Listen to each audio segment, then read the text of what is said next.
Le rocker Éric Lapointe lance l'album À l'ombre de l'ange en 1999.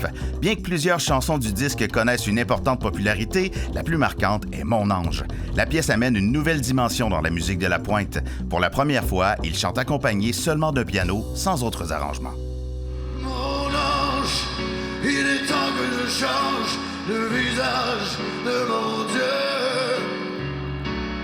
Veux-tu étendre ta bonté sur mes bras? Je venais d'acheter mon premier piano. J'explorais, puis j'essayais de trouver des choses qui fonctionnaient sur le piano. Puis peut-être le fait aussi que je suis mauvais pianiste, même en faisant des choses simples, j'ai l'impression que c'est compliqué. Donc, ça m'ouvre des portes mélodiques. Ça l'a amené à la collaboration avec Claude Pinault aussi, qui jouait avec nous à l'époque. On a travaillé bien des années ensemble, mais là, vu que j'étais, complètement innocent face à l'instrument, j'avais instauré, une espèce de petit riff de piano avec une mélodie. J'ai demandé à Claude, qui est bon pianiste, de venir m'aider à harmoniser tout ça au niveau de ma main gauche.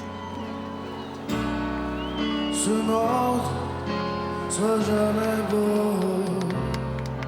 Un autre précieux collaborateur de Lapointe à cette époque est le parolier Roger Tabra.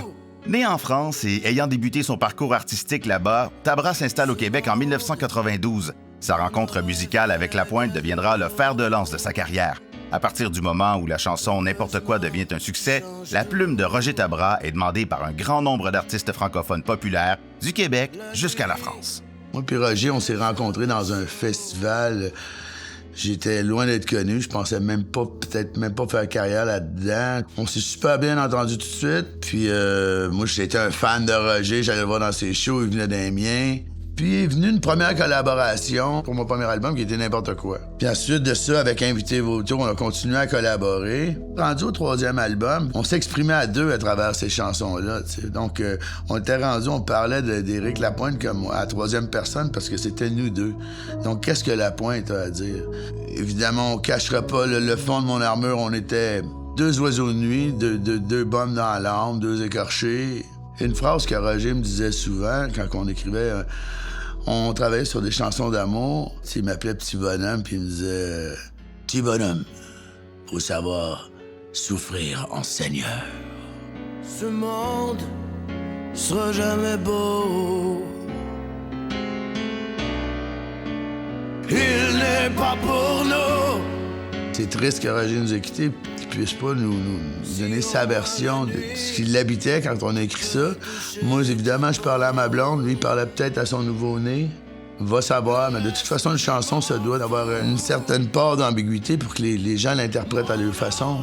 Au moment d'entrer en studio pour enregistrer À l'ombre de l'ange, Lapointe évolue dans un nouveau contexte où sa garde rapprochée et lui ont le plein contrôle créatif.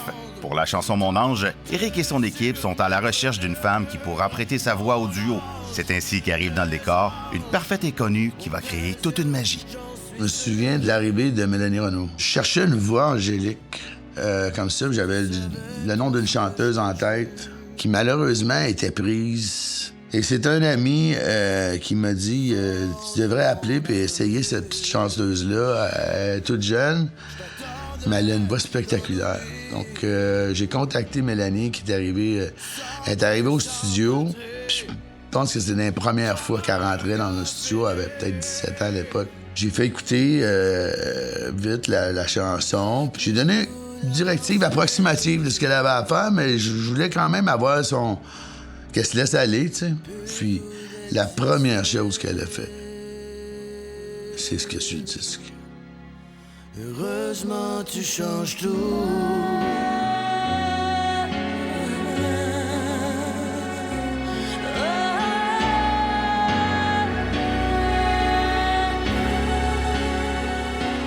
On était dans la régie, on en avait des frissons. C'est vraiment des moments magiques. De mon Dieu, veux-tu étendre ta beauté sur mes brûlures, mon ange? Mon ange marque le début d'une belle carrière pour Mélanie Renaud qui va connaître un bon succès en solo après sa collaboration avec Lapointe. Au total, la pièce Mon ange demeure durant 64 semaines sur les palmarès des radios québécoises, culminant au numéro 1 durant un total de 7 semaines. Personnellement, j'avais pas l'impression que ça allait être un extrait radio, parce que c'est une chanson qui est longue d'emblée. Il dit souvent que c'est le public qui décide en bout de course, et oui, C'est quand on commençait à tourner qu'on s'est aperçu que c'est cette chanson-là que les gens chantaient. En quelque sorte, c'est le public qui a décidé que c'est cette chanson-là qu'on faisait un clip, puis c'est cette chanson-là qui allait en radio. Joanne Blouin l'a reprise, Ginette Renault l'a chanté, Jean-Pierre Ferland l'a chanté. Là, tu dis non seulement elle touche le public, elle touche d'autres artistes. Puis c'est gratifiant quand la chanson t'appartient plus. Fort de mon armure,